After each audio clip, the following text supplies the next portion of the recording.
Yo, what's up, guys? Welcome to a new episode of the Lux Saigon Podcast. In this episode, we have Laurien Talianu. He's an expert in biodynamic craniosacral therapy.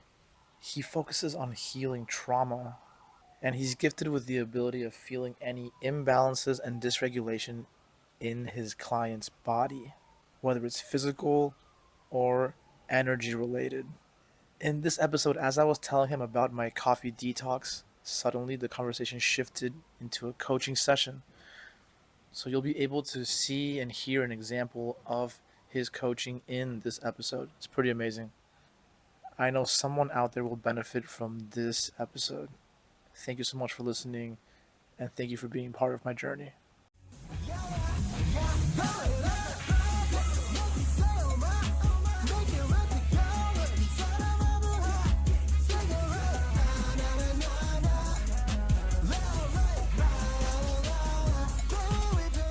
Lovely to see you. Thank you for having me. Are you in Tenerife now?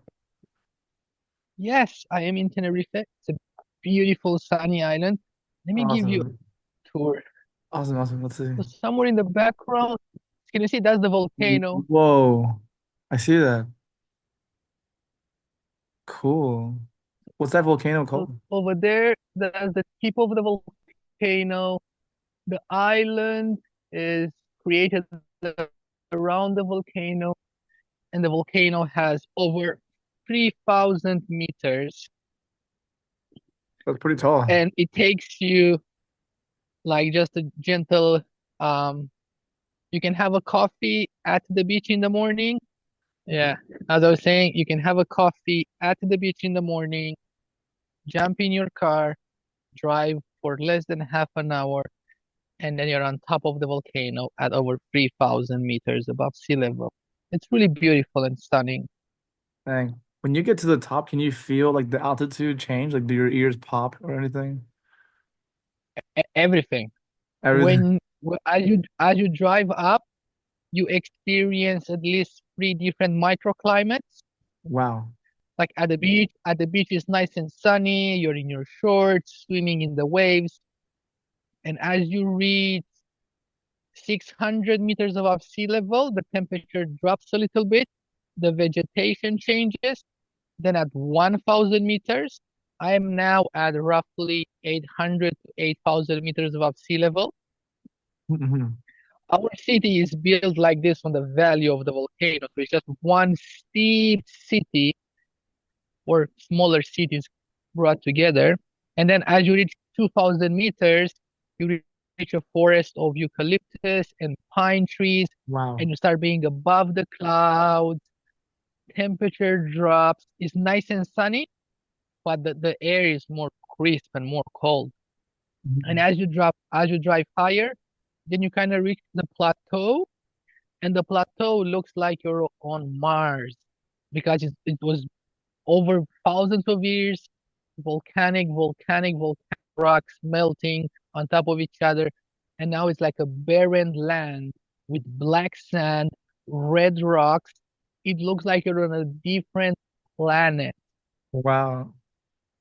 But do you ever Yeah. do you ever do psychedelics? Yeah. Because it sounds like the perfect place to try that. It definitely is because you can just go and hike wherever you want. You can do whatever you want. You can feel one with nature and everything. Mm, But to be completely honest, on that subject, since we became parents, it's not on the table anymore. true. Totally fair. For us, either me or my wife, to go and have a mushroom trip or any kind of psychedelic experience, it has to be in a professional setting when we agree that, okay, this weekend you stay with the kids and I go to that retreat up in the mountains so we can do shrooms for 2 days. Cool. That's how we do psychedelics now with our parents. And how long have you been a father? My first year, Ah, okay. Amazing. but there's the first year when you're pregnant. So It feels like 2 years because from the moment my wife got pregnant, I was a father. True. The baby was in the womb, but he would hear us. So my language changed. The tone I speak Mm, to my wife changed. Because the baby is there, he can hear and feel everything. true. We've changed our lifestyle. We went to different music concerts. We changed where we sit when we go to a musical or to a show. We sit at the back, we sit to the left, so it's not too noisy, not too much energy from the people around us. So I became a father the day when I found out my wife was pregnant, which is Mm. over 2 years ago. I'm really curious, like, what was the biggest difference, like, when you made the switch, like, before father mode, and then you flipped into father mode? Like, what were the differences? Ah, everything, everything, everything completely changes. And I'm talking about me consciously changing. My molecular body changes. Like when the universe decides to gift you with a kid, and this is just my personal experience, for everybody is completely unique because we're Mm. all completely unique, multidimensional beings. But for me, it changed the way my energetic field interacted with life. It instantly changed the neurons in my heart, in my brain. It changed my physiology, my biology, the way I talk, the way I feel, the way I hold space, the way I exist. It changed. You literally step in a different dimension. It's like a quantum jump in a different body. You stop being the character you were Mm. when you were not a father. Mm-hmm. Wow. That's my direct experience of it. True, true. And if I'm not mistaken, you also have been studying or learning non-dualism. Yeah, it's just been part of my um, journey. Mm. I think each of us end up stepping into the non-dual present moment at some point in our life journey. It helped me massively with my own healing journey, integrating my own ancestral trauma, integrating my own inner child dynamics, my own repressed shadows, my embryological trauma. But also, it makes me the therapist I am today. Mm. When I work with my students here on the island who are studying to become quantum somatic therapists, having a non-dual awareness is part of the first early stages of the practice that I explore with my students. Mm. Because even right now I'm with you, I explore with my students to see it as just one field. It's not one therapist, one client. It's not me the coach and you the the client in front of me. We're just one field and we're tuning to that one field. Mm. And this allows to feel things in more subtle ways. Like as a therapist, thanks to this non-dual awareness, I'm able to tap into the quantum field and actually feel viscerally quantum entanglement. I can feel when your liver is vibrating. My own liver is going to start vibrating. There's a deep quantum field resonance, a Mhm. quantum entanglement that transcends language. Mhm. So to answer your question, yes, it's a big part of my teaching program here with the students on the island. One moment. Boogie, come here, my boy. And you That's my said, beautiful pup, by the way. oh, cool. So you're coaching, you said it's called quantum somatic? Is that what it's called? Yeah, yeah. How can we It's the describe that to people uh, who are new to this?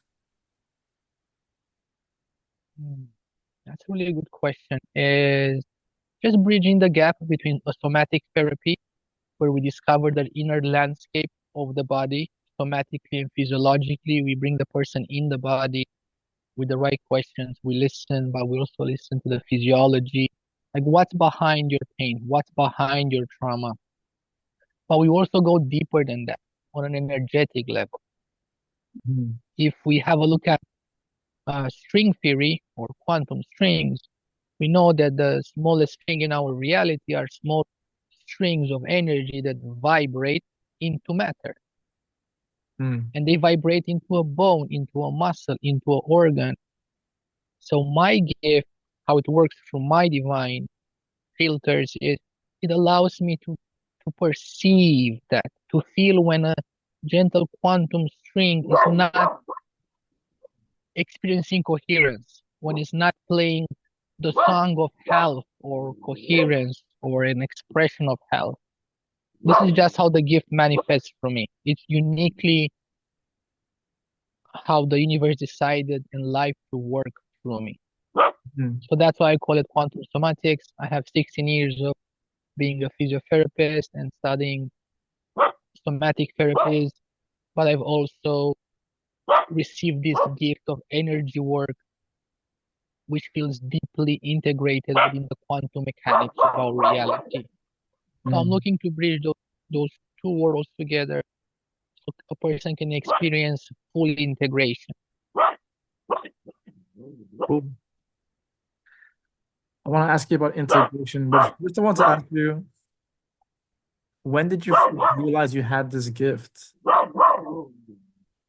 That's a really good question. Um, my first time ever was when I was a student of physiotherapy, when I was 19 years old, so over 17 years ago. A doctor asked me if I would love to offer like short massage sessions to his clients, like 15, half an hour. And at that moment in space and time, I hated touching people. I hated being seen as a massage therapist. I was seeing myself as a physiotherapist, like doing different stuff. And the moment I touched the person's shoulder, my hands instantly knew what to do. Like I was a witness to my hands moving and feeling things beyond my intellectual brain comprehension. Wow. My hands in the beginning knew where to push, push, how to gently manipulate fascia and muscle and tissue. It felt like remembering. I feel like I've been doing that for 1,000 years and I forgot it, and now I stepped back into it. Wow. So then at 19, I started nurturing this gift and it developed massively over the years. In the beginning was kind of body work, soft tissue therapy with my knowledge of being a physiotherapist. And I could feel I could feel the fluids in the human body, how they move and shift, and gentle energetic shifts. But I had zero knowledge or mentoring into energy work or energy healing. And it took Mhm. me another decade to gently integrate my own trauma so I can allow my energy healer to come to the surface. The more I integrated my wounded healer, the Mm. more my energy healer came to the surface. And when I was 33 years old, that's when I had my first experience with God, to say that. Like a God frequency fully embodied my body. I got to be God for a day and I received these really powerful downloads, like 13 billion years of information being downloaded into my being. And I've integrated all the things I was not, all those limiting beliefs, those inner child dynamics, that repressed shadow. It was like an intensive, it felt like 10 years of therapy in one afternoon. Mm. It completely changed me. And in that moment, it showed me how everything happens within me. Like everything in front of me, is an extension of me, is a projection of me. And it allowed my gift to manifest much, much powerful ways. Now, when a person gives me their consent, I can instantly tune into their own field. I can feel where in their body there's a pattern, there's a restriction, there's a congestion.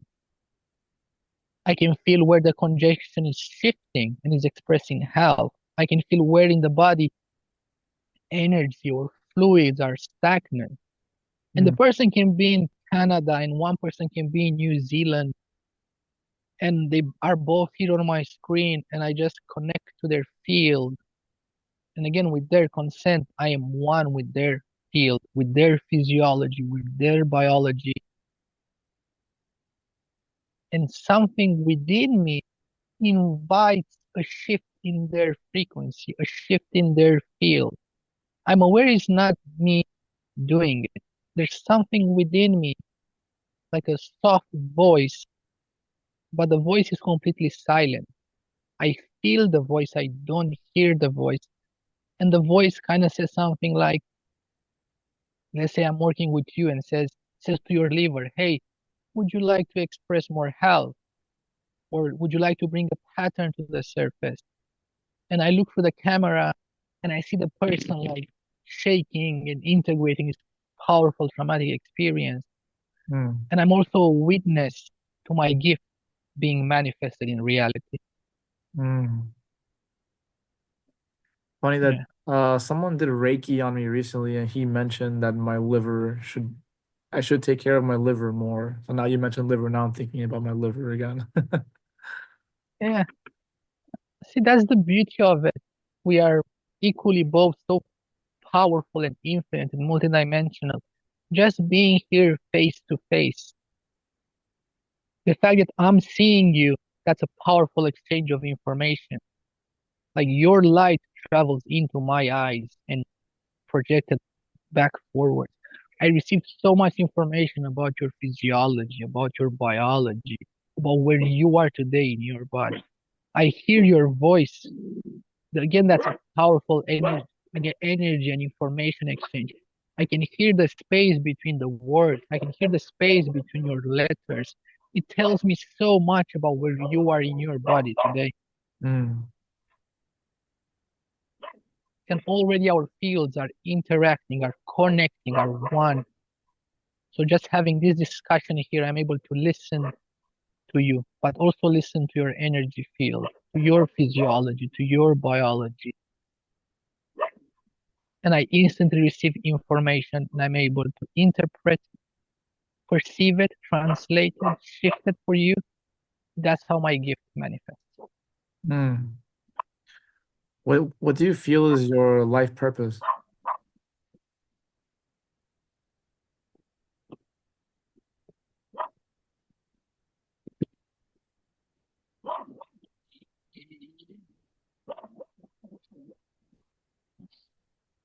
I know the answer to that question because last night I had the podcast with Nice. a friend from LA and he asked me the same thing. Wow. My only goal in this life, in this shape and form,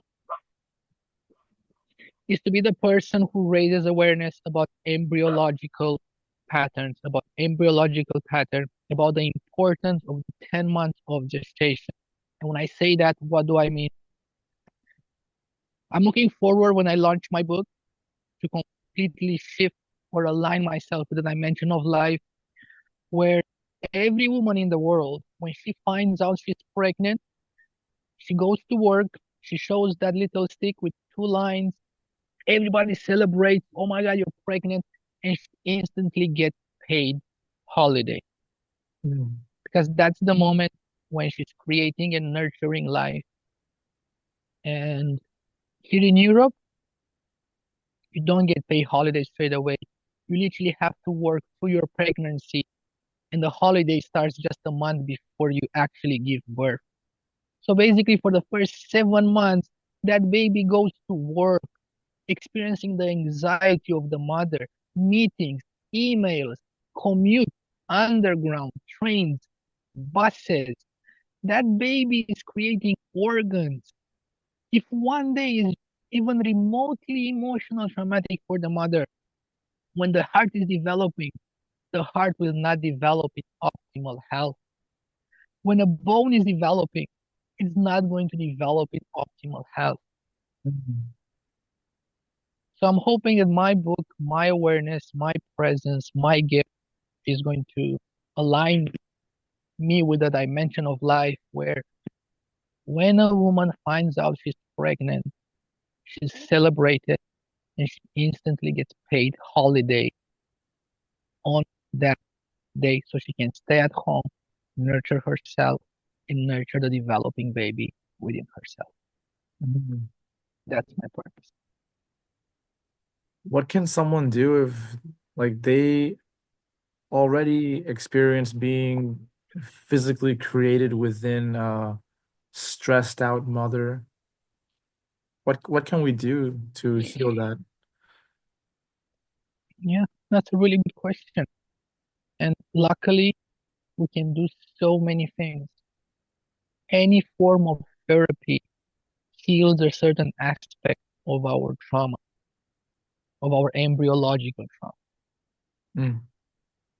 It's up to the person to find what works for them.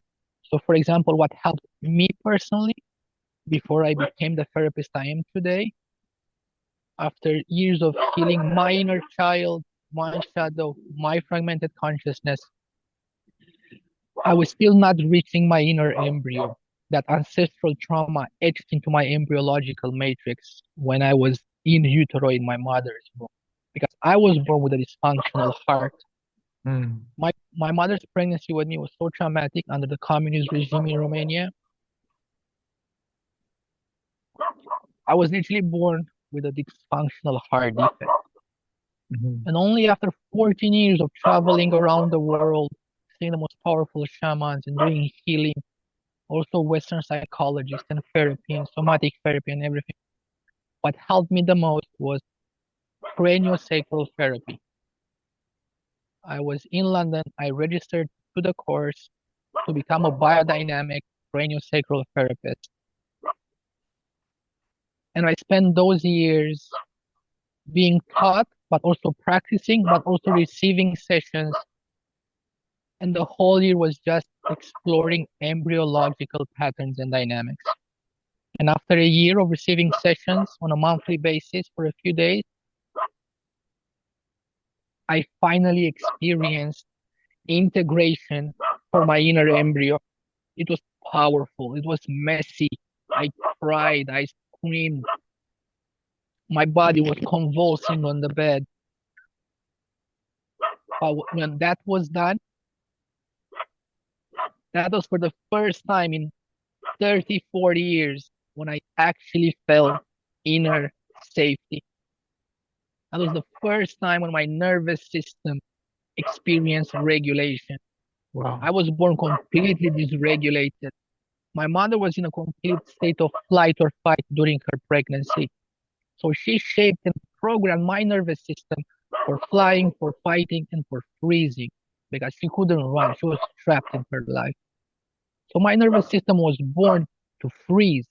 My entire life, any kind of even friendly environments, my nervous system will shut down, freeze, and dissociate. And I had no idea. So my solution was to eat, to drink, to have so many addictive behaviors to find comfort in the discomfort of my dysregulated nervous system. Mhm. So thanks to craniosacral therapy for the first time in my life, I discovered I was born traumatized, completely traumatized, and I've experienced life in reality through the fragmented lenses of being traumatized, dysregulated, and unsafe. Mhm. So to answer your question, for me personally, craniosacral has been the most efficient one. Mhm. It doesn't mean it's going to be for the whole entire planet the most efficient one. I advise my clients, they come and see me for craniosacral, they come and see me for quantum somatics. I advise them to go to an acupuncturist, go to a massage therapist, go to a somatic experience, go to a shamanic journey, go to all of them, and whatever resonates with you in that day, in that month, repeat. And Mm. when it stops resonating, and when it stops resonating with you, go to the next one. It's a continuous healing journey of unlayering years of conditioning, limiting beliefs, trauma, unhealthy attachment styles, dysregulated nervous system, automatic responses that my body will do on autopilot. Mm. I know this is a lot of information, and people who are not in the field might sound like a lot. So start slow. Just focus on the first step. This week I'm going for a massage session. This week I'm going to a Reiki session. If it works for me, if it resonates with my body, I go again. Mm. Like, Start slow, but start. mm. Yeah, I tried Reiki recently. I got the level 1 certification for Reiki. But like when I receive it, I don't really feel anything. And then when I do it on someone, I don't even know if I'm doing it right. Because like I'm just touching their head and their shoulder and I'm just hoping that it helps them, but I have no idea. Yeah. And how does that make you feel saying this now? Like part of me feels that like maybe when I touch their body, maybe it's calming down their nervous system, and I just hope that that's happening. And that's it. I have some kind of weird faith that maybe this will help them somehow, even though I can't see what's happening, but maybe it's helpful. Yeah. And verbalizing now with me, how does that make you feel? It feels like not bad or good, like just that that's what's happening. And at least I have faith that that person will receive some kind of benefit from it. Can I ask, in your perception and view, how would a session of Reiki feel for you? Like, in your perception, how would a successful session look and feel for you? What would your client experience? What would you experience? Ah, if I gave Reiki to someone and it was successful, I would imagine that they feel peaceful. Yeah, that they feel safe. Yeah. But what if they feel unsafe and they feel activated or messy or uncomfortable? What would you do in that moment, in that situation with I would want to stay there with them and share that moment, like share the trigger with them, or or to be a safe space for them to share their trigger with me so I can feel it with them. you? Yeah. Thank you for answering. Thank you for your honesty, vulnerability today. Thank you for asking. I hadn't thought about that Yeah. because I have this faith that we can handle any of those triggers. I don't know, I can't explain why, but I just have this faith that if somebody is around me and they're triggered and that that we can get through it together. Yeah, absolutely. That's what this is our gift, this is our expression, to hold space for those moments, to offer compassion and inquiry to them. One moment. Oh, sure, sure. Da. Vrei prinsa. Singurul șansă ca tu să-l aduni tu, să dai lapte. Da? Este deja fiert, poți să mai încălzești puțin, ca să fie căzut, dacă vrei să aduni. Deci nu o să vreau nici nu mă Dacă vrei să mă spun când termin, vrei să-mi Da. și să spun și eu când termin și vedem. Yes, enjoy my life. Play best. Oh, ești foarte curată și foarte frumoasă. Miroși foarte frumos. That was my pregnant wife. We're pregnant with our second one right now. She's finally going out to spoil herself with a bit of a spa day, a facial and some other stuff. So she officially has announced me I am alone at home with the dog and the baby. Mm. And yeah, that just happened. Thank you for Sure. allowing the space for that. Yeah. Sure. Yeah, I saw you post you post amazing statuses on Facebook, like your like original writing that you post in there. And something you posted resonated with me, and that was the story of somebody holding space for you while I think while you were experiencing maybe that was like your a healing experience. Somebody Yeah. held that space for you. And when I read that, I felt like I want to be like that person that was holding space. Like I feel like that my life is moving me in that direction. Yeah. And you are that person. Mm. And that person, which I'm guessing is was the text where I was talking about Alex, my colleague. Um, yeah, I met Alex when he was just a musician. He was not even in the field of therapy. Mm. We met at the craniosacral course. We're coming from completely different backgrounds. I was already in the field for more than a decade, and he was a musician, yet a powerful divine being with an empathic, compassionate heart who felt drawn, resonated to express himself in a different way. And Alex, in 1 year, went from I've never held space to anyone to become one of the most powerful masters I've ever got to meet and experience. He's a dear friend of mine, and now he's doing such powerful work in London. He's in 1 year he quantum jumped from a musician into being a master. He's still learning, like me. We're still both learning and constantly learning and integrating. But Alex, in 1 year, went from being a student to a master. And then in our second year, I saw Alex under my eyes, polish and nurture the master, the healer within him, beyond my imagination. Mm. Because we all have that innate divine essence, healing presence, frequency within us. It took me over 10 years to integrate and realize that absolutely everyone has that within them and the potential to embody such a powerful healer. It doesn't matter your background. Alex is a testament to that.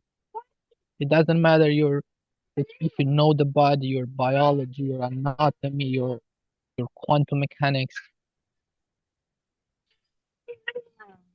Absolutely everyone has the potential to embody a certain energy, a certain frequency, especially when they talk about it, when they resonate with it, they feel drawn to it. Something is coming to the surface. A powerful healer, a powerful coach, a powerful energy that wants to be expressed. Life wants to express itself through you with this powerful gift. So it's gently coming to the surface to be expressed. That's how I felt it within my body, and that's how I see it in my students. And as it comes to the surface, it also pushes the things that are not part of you anymore. So it's a double healing. The healer comes to the surface, but also pushes the wounded inner child or shadow or embryo to the surface, which is messy, it's uncomfortable, but it's profoundly healing. I'm getting goosebumps right now as I talk to you.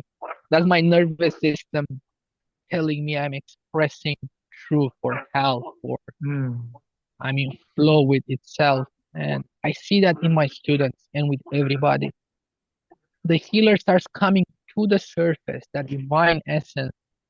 And whoever they are not, that character, those masks, which were there as a survival mechanism, those walls around the heart, which was there for survival, out of love for itself, the system, but starts coming to the surface to push away who I am not, I am not those programs of shame. I am not those programs of guilt. I am not those programs of fear.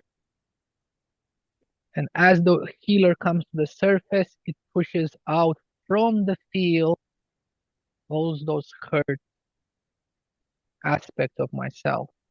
And it doesn't push them outside of me, it just pushes them where they are stuck in my tissues or energetic field so they can be integrated back into me. Mm. Because in my session, I observe everything that's stuck in a liver, in a bone, in the energetic field. It's pure creativity, it's pure health. I'm not facilitating for my clients the release of it into the ether. I just unlock it so that pure creativity, that expression of health can be integrated in the system so the body can express more vitality, more health. The artists I work with, they come in. There was this powerful musician and producer.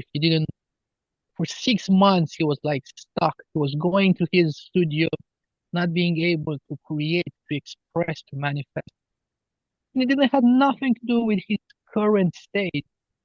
There were just two dynamics from his childhood that he completely forgot.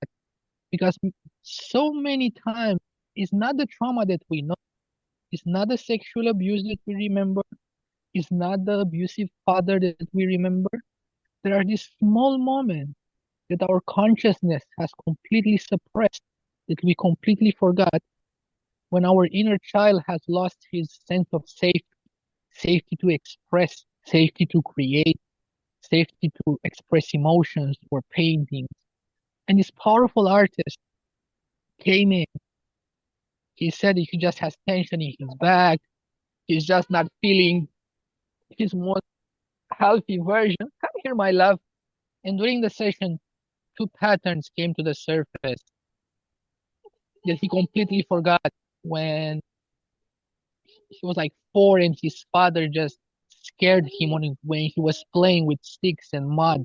Something so innocent and simple, but it traumatized him in such a powerful way. He completely repressed it within his system. Mm. And in that session, it came to the surface. We had a bit of like verbal skills during the session, which that's purely intuitive. It's just me receiving information from here physiology. And we've integrated that pattern and then another pattern.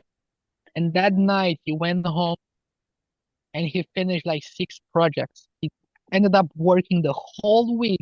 He did in one night and 1 week more work. He expressed and he created so much than he did in the previous 12 months. Whoa. And it didn't have nothing to do with his present moment. There were just two patterns, two dynamics stuck within his field from his childhood that he completely forgot, he completely repressed, and they were coming to the surface. Mm. And that energy that was released, that integrated back into his system, got to be expressed through his hands, through his artistic eye, to express that creativity, to express life. And yeah. It's amazing. It's making me think that like so last week I took a break from coffee. I had been drinking coffee and I live in Vietnam. The coffee here is really strong and it's very sweet. It has a lot of condensed milk inside. So I had been drinking 2 cups of Vietnamese coffee daily for like over a year. So Wow. last week I just stopped. I took a 1 week break and I really felt my body react like it's like my body thought that maybe we're in danger. Like I could feel my like in my head, like my heartbeat, I could feel it in my veins. My heart rate was high, like if like if something was wrong. It was really weird. I had not experienced that before. Um, Wow. After a week, I And finally ask, oh yeah, tell me, just what do you feel is behind that? Like what's happening behind? What's causing the physiological response in your body? Why does your body feel unsafe? What's behind it? Hmm. There was some kind of like insecurity, like it kind of felt like the coffee was covering up an insecurity that I had. So once the coffee was removed, all I could feel was the insecurity about,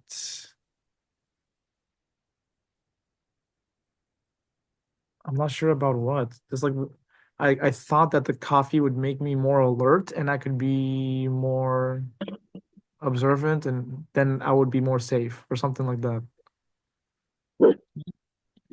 And what do you feel is behind the insecurity? I think it was like maybe a lack of trust in myself that I could take care of myself. And what's behind that lack of trust in yourself? I think maybe I just kind of like I didn't feel I had enough evidence that I could take care of myself. And what's the root of that limiting belief that I'm not good enough? Can you search in your body? Where do you feel it right now in your body? Hmm. Right Is there any now, part of your body that's vibrating differently right now? I can feel it in my arms right now In your arms. and a little bit around my head here again, around this area. Can you close your eyes for a moment Sure. and make yourself comfortable, like lie down on the back of your chair or wherever you are, like Can I, get yourself a bit more comfortable. here, should I sit down like can I do like lotus Yeah, sitting? yeah, Okay. whatever feels comfortable to you. Okay. Ah, okay. Is that okay? And yeah, good. And just close your eyes and allow your system to settle a little bit.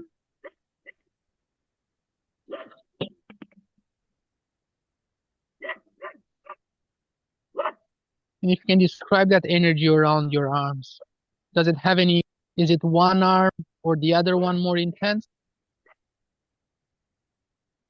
Now I feel it just mostly up in my head, which is where this is where I usually feel the tension. I usually feel it up here. So you usually feel a tension around your head. Does it have any shape? I saw you were drawing like a circle around your head. What's Yeah, the shape of the energy and the tension around your head? yeah, it does feel like round, like it's almost like Yeah, constricting. like constricting like a band around your head. Yeah, exactly. And does this energy that feels like a band around your head, does it have any color? What comes to mind right now is just like orange or like red orange. Yeah, that's the answer. Orange, red orange band around your head constricting. Does it have any other qualities to it? Is it heavy? Is it light?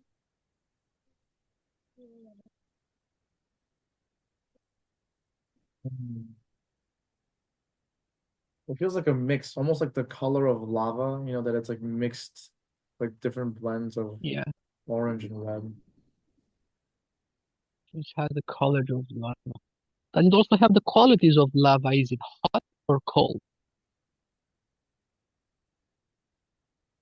It's warm. It's warm. And by the way, do I have your consent to connect to your field? Yes. Thank you.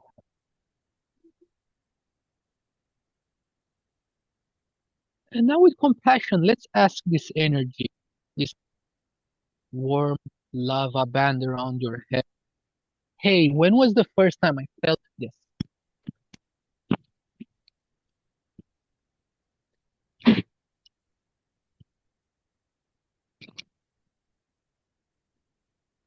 The first time that I can remember right now is like in the past like 3 years. I mean, maybe it happened before that, but I can't recall. Yeah, you can't recall. And your brain is going to bring up recent memories when you got triggered to feel the same energy. Look into your heart space, and I want you to ask again the question, and don't answer straight away with your brain. Allow the answer to come back to you from your heart space. When was the first time I felt this energy around my head? And keep asking 2 or 3 times with compassion and space in your heart space. When was the first time I felt this energy? When was the first time I felt this energy?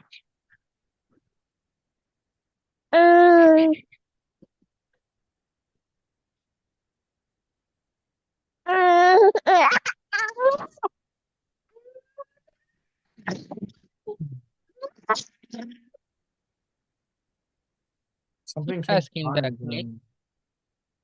Yeah, keep asking that and allow answers to come to you. Asking that with your eyes closed. Give me one moment and I'll be right back. Mhm.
So what's coming back to you? What can you see? What's coming back is a specific moment in my childhood. Can you share it with you? What was it? It was a moment when my dad was trying to punish me, but he did not believe in spanking. Like my dad doesn't believe in hitting or spanking the kids, so he tried to scare me. And the way he tried to scare me was that he drove his car with me in the car. He drove it somewhere, and then he told me to get out of the car, and he pretended he was going to leave me there. And I think that was maybe when I felt some pressure like this. Oh, 1 second, I'm sorry. Alexa? Nick, here is your reminder.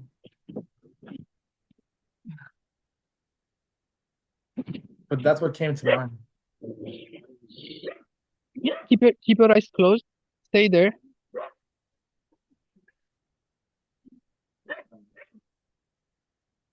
Can you project your adult self that you are today, strong and powerful, in that image where you're being left outside of the car, and ask your little Nick, "Hey Nick, how are you feeling right now?" What is he going to reply? I mean, if he could use adult words, he would say, "I'm fucking scared." Yes, I'm fucking scared. It is fucking scary and traumatizing. Hmm. And can you ask little Nick, "Hey Nick, what can I do for you right now to feel just a little bit less scared?"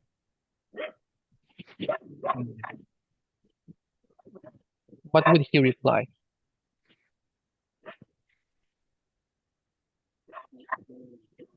Like, keep me safe.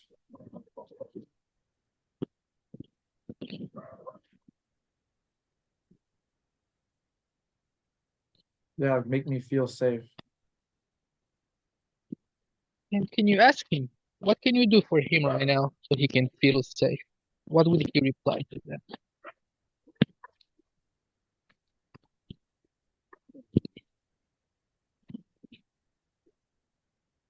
I think he's saying like I wish you could like sit down to my eye level, like to be at the same eye level as me because that Nick is Yeah, small, and just yeah. hug and just give him a hug. And can you say that? Yes, I love how that sounds, little Nick. I would love to give you a hug and give him a hug. Yes, I can do that.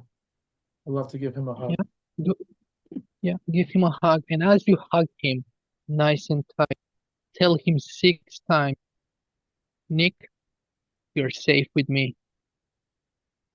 Mm, Nick, you're safe with me. yeah. Nick, you're safe with me.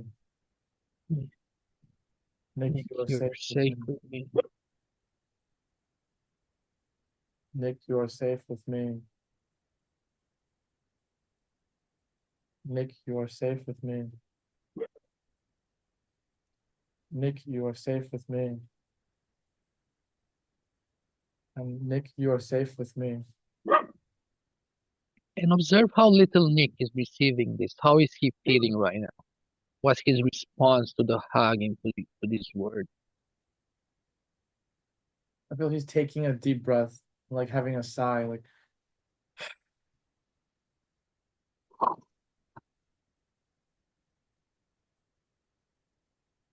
Can you hug him again and tell him again 6 times, you're safe with me.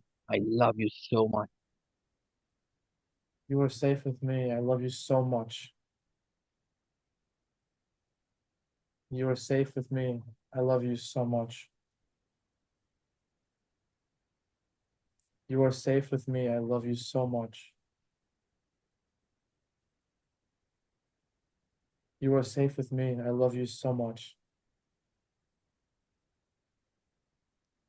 You are safe with me. I love you so much. You are safe with me. I love you so much. How is little Nick receiving the hug in these words? Yeah, I feel he's slowly starting to trust the compassion more. Yeah.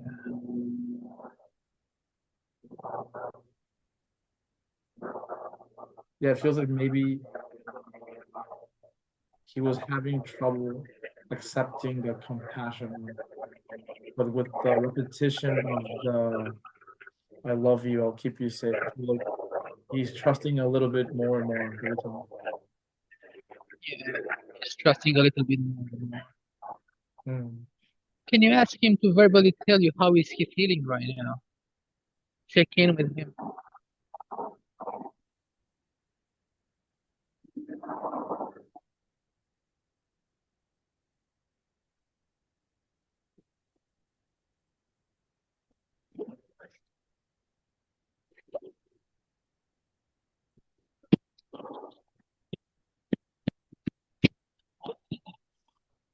Now he's feeling more relaxed and more safe.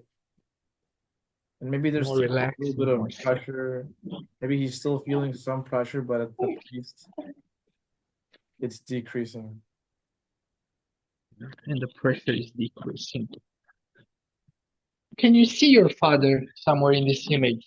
Is he still there? Did he drove away? He's still there.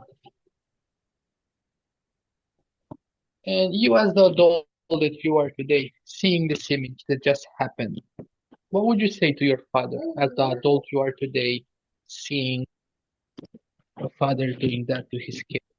What would you express to that person over there? What comes to mind first is just don't do that. Yeah, and can you tell him 6 times, Sure. hey, don't do that. Yeah. Hey, don't do that. Hey, don't do that. Hey, don't do that. Hey, don't do that. Hey, don't do that. Hey, don't do that.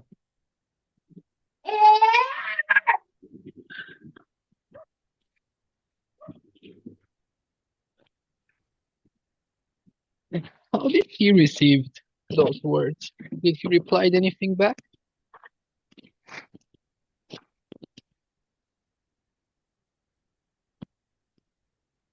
What comes to mind first is that he felt sad for seeing what he was doing. So he's feeling sad.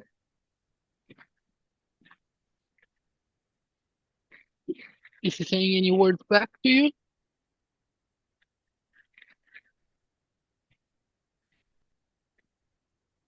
No.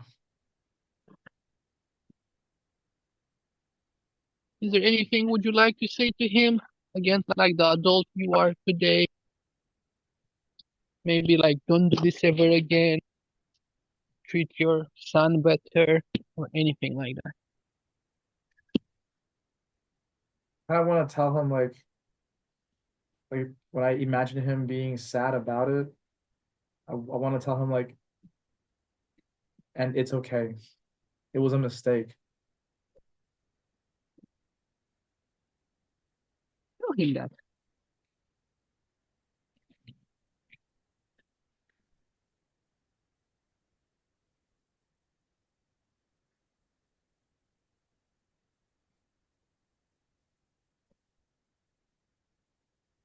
I feel some pressure like around my eyes now.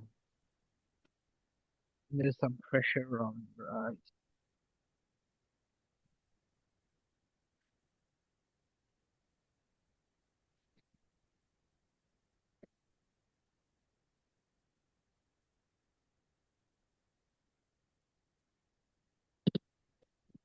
And it's moving. It's moving like down here. I feel this sometimes too. It moves down here, like right where these bones Also are. moving.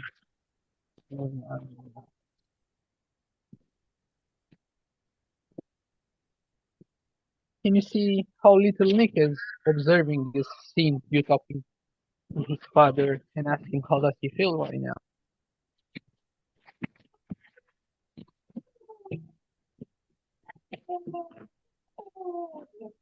Like little Nick is seeing that parents can make mistakes.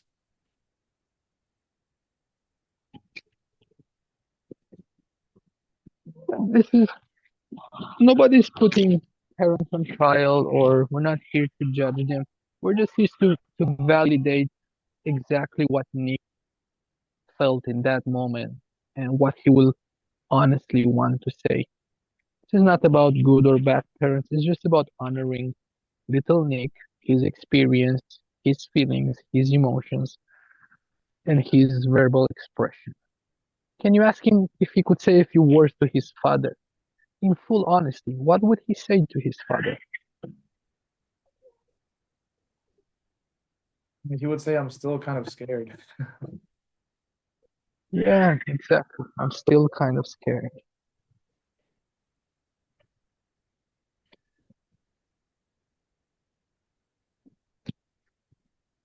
And can you ask him why is he still scared?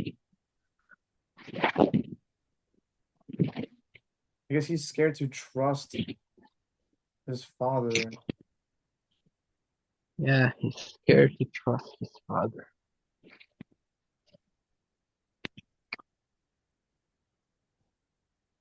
Can you ask him why is he scared to trust his father? What else is inside of little Nick?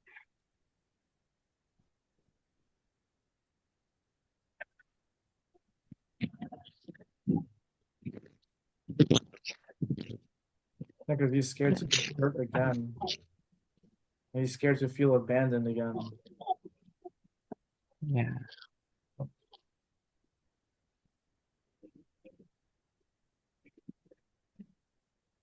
He's scared to be abandoned again.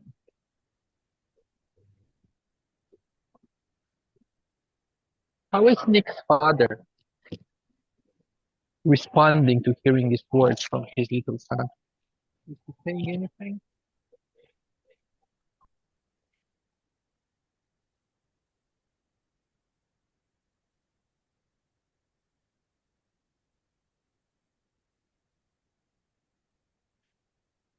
Yeah, I feel his father.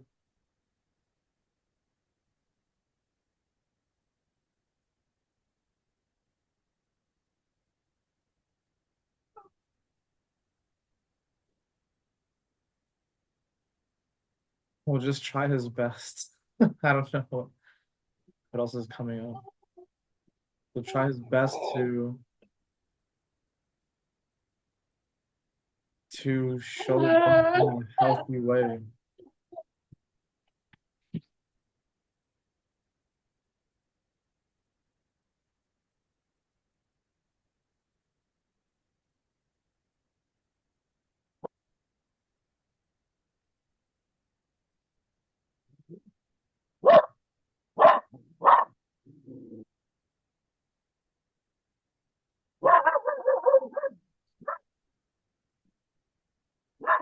Can you ask Little Nick, what can you do for him right now so he can have more trust, feel more safety?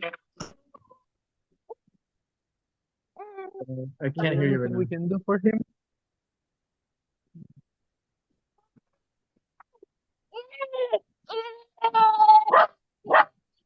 Can you ask Little Nick if we can do anything for him to feel a bit more safe or to regain his trust?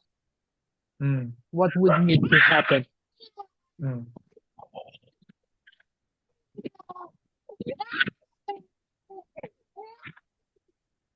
Mm.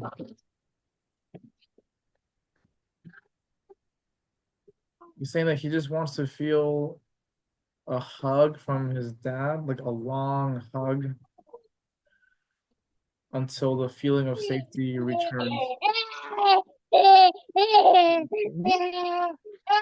And can you facilitate this program? What can you say again? And can you facilitate this? Ask Ah, his dad to give his Little Nick a hug. mm.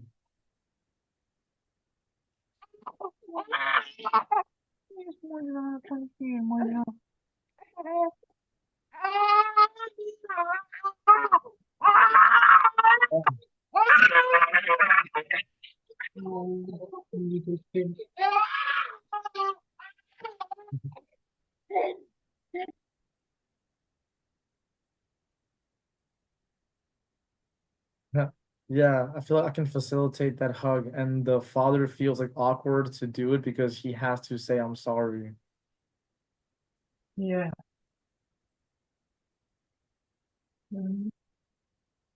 So he's okay to hug Little Nick and say I'm sorry.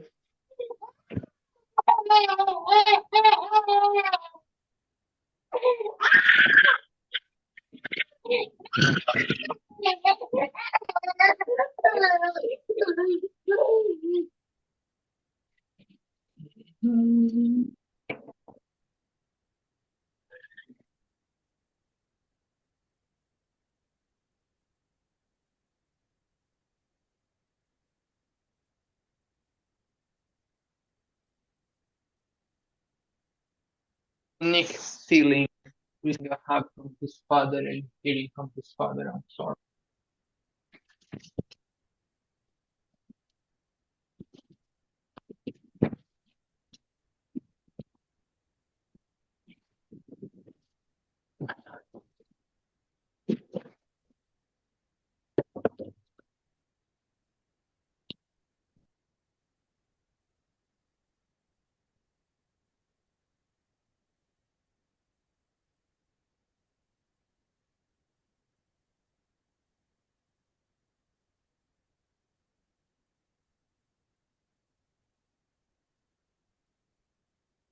Yeah, but I feel that they are hugging now, and that they're feeling, at least like the father's feeling emotional about it.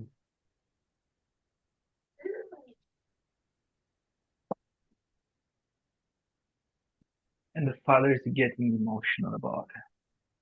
And how does that make Little Nick seeing his father getting emotional, crying, saying I'm sorry, loving him?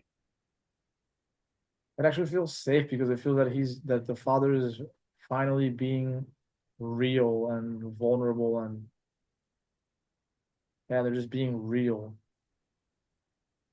And I guess this feeling of real feels closer to safety.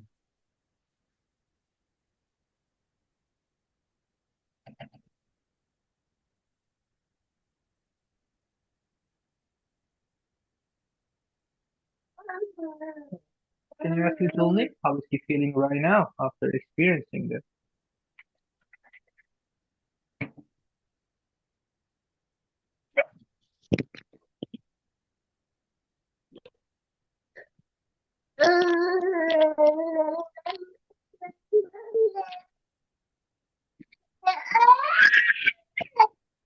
It feels like trust in his father has increased. And his trust in Father has increased. Oh, my love. I love you so much.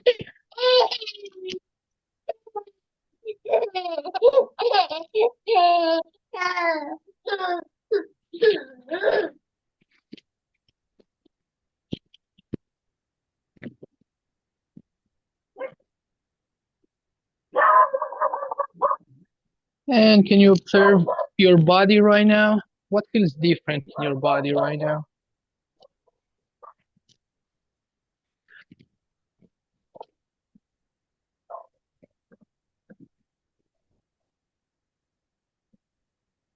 I feel like the pressure in my head is not totally gone, but it's shifted. Like it's not, it doesn't feel like a band anymore. Feels like the energy around your head is shifting. It's a bit more soft. Doesn't feel like Yeah. a band anymore.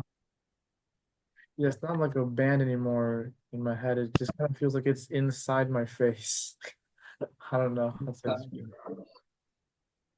But I can feel it like just behind my eyes or like around my eyes.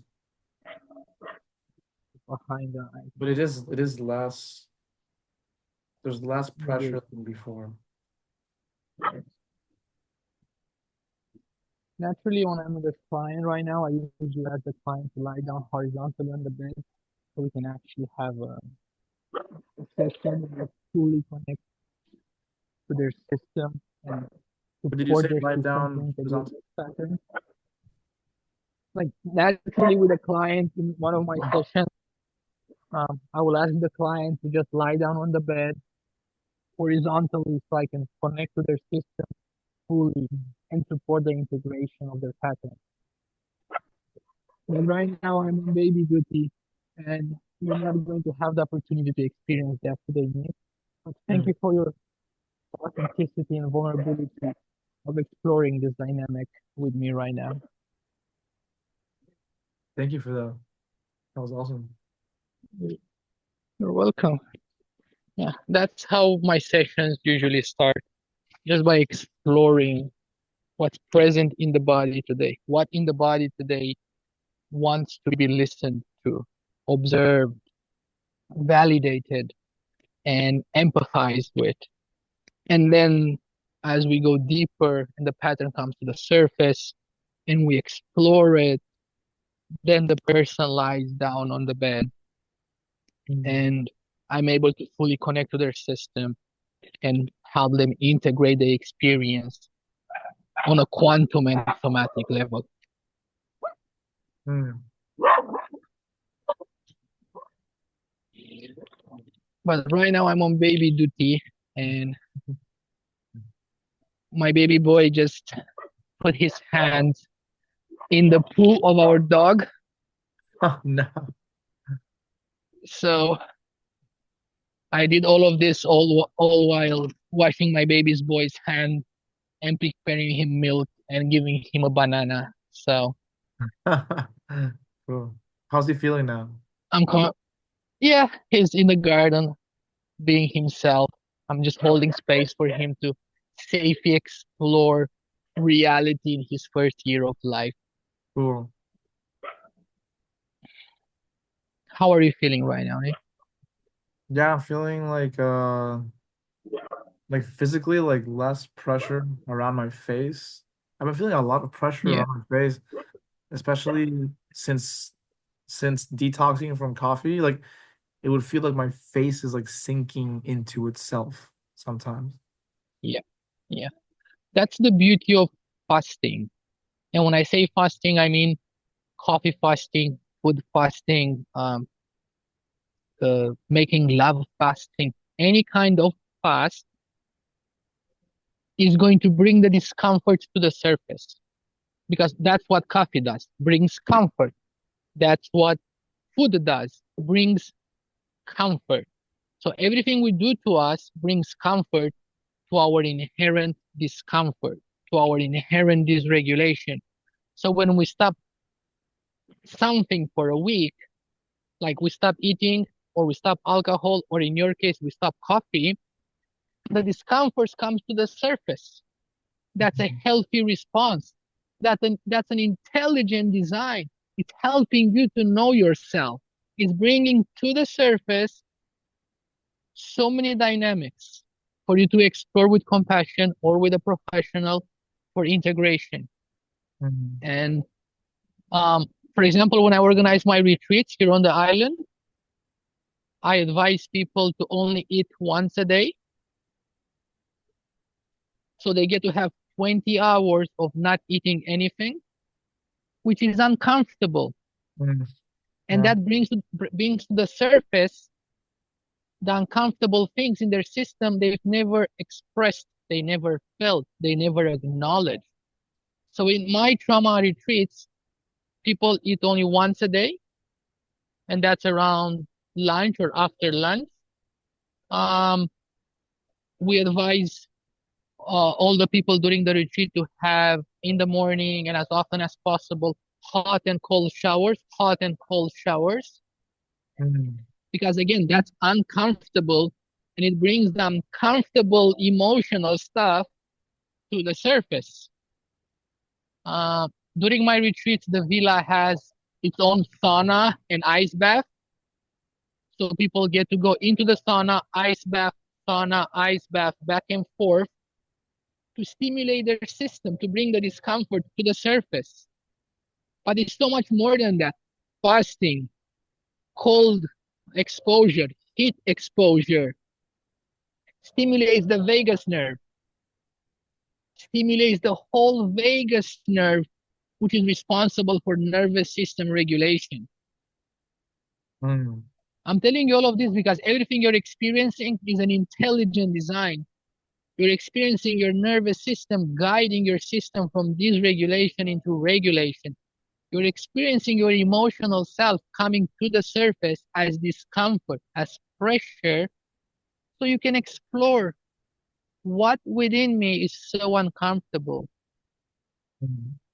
What within me wants to be heard, listened, validated, empathized with.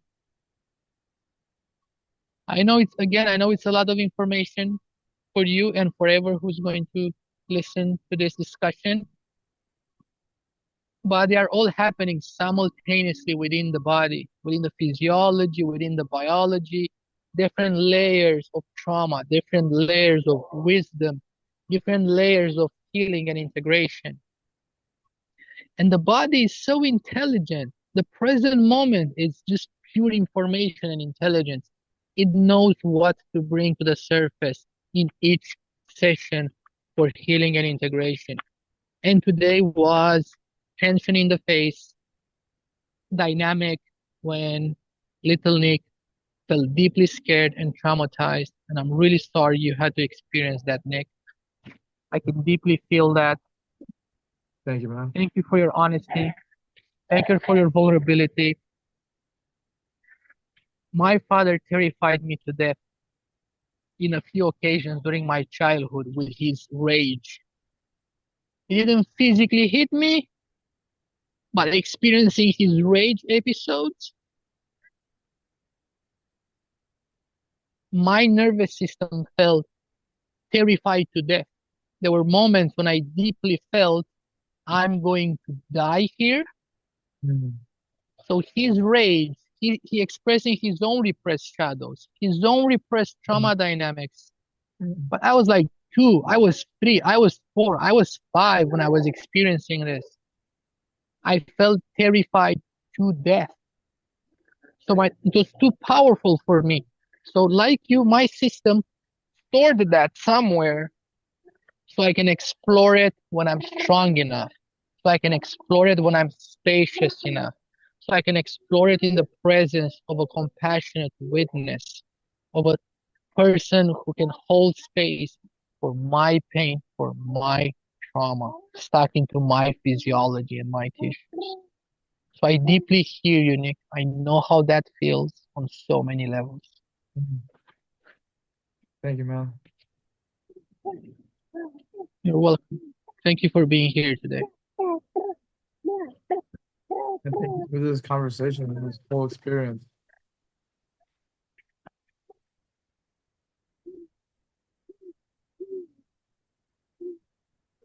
Nick, in exactly 15 minutes, I have a session with a client. Any last questions before we close this discussion today? I just want to wish you a great day with your baby and a great session with your clients. Thank you. And just thank you so much for Thank you for that. sharing. Wishing you the same. This is my baby boy, first year. There you go. Hey, dude. 12 on the 17th of December is his first birthday Wow. of his birth. And yeah. Welcome to the Matrix. Yeah. He's my biggest teacher. I'm just going to hold his hand and allow him to teach me. Compassion, innocence, his whole consciousness exists only in the here and now. He doesn't have zero concepts of tomorrow, of yesterday. And through my example, I'm going to do my best not to give him that concept of linear existence, of depression and anxiety, pushing his projection, his consciousness into what happened yesterday or in what might happen tomorrow. I'm going to do my best to hold space for him so he can just flourish by himself, just support his expression, his emotional life, his physical life, his creative life, and just hold space for him to be, to express. I'm looking forward to cry in front of him so he can fully see crying is the most healthy thing in the world and the most natural thing in the world. To express my sadness, my anger in a healthy way, to express healthy boundaries within myself and for him. And I'm just going to do my best with the tools I have now to give him the life that he deserves, the life that he chose to have as my son. Amazing. I'm going to ask him every day, why does he love himself so much? I want him to have this question integrated within his being and just to see his answer. Why does he love himself so much? And I'm going to tell him I love him, but I want him to realize that he loves himself so much from day one. I'm going to ask him, what do you love about yourself so much today? So he can tell me, I love the way I imagine things. I love the way I feel things. I love the way I play with nature. I'm going to ask him every day for the rest of his life. So today, what happened? Why do you love yourself so much? Tell me, my beautiful baby boy, why do you love yourself so much? So Nick, for you, the last question before I go. Why do you love yourself so much? Tell me one thing you experienced today that you loved about yourself so much. I think just like my skill for holding space is also expanding into holding space for my own inner child too. And I feel that I love that about myself so much right now.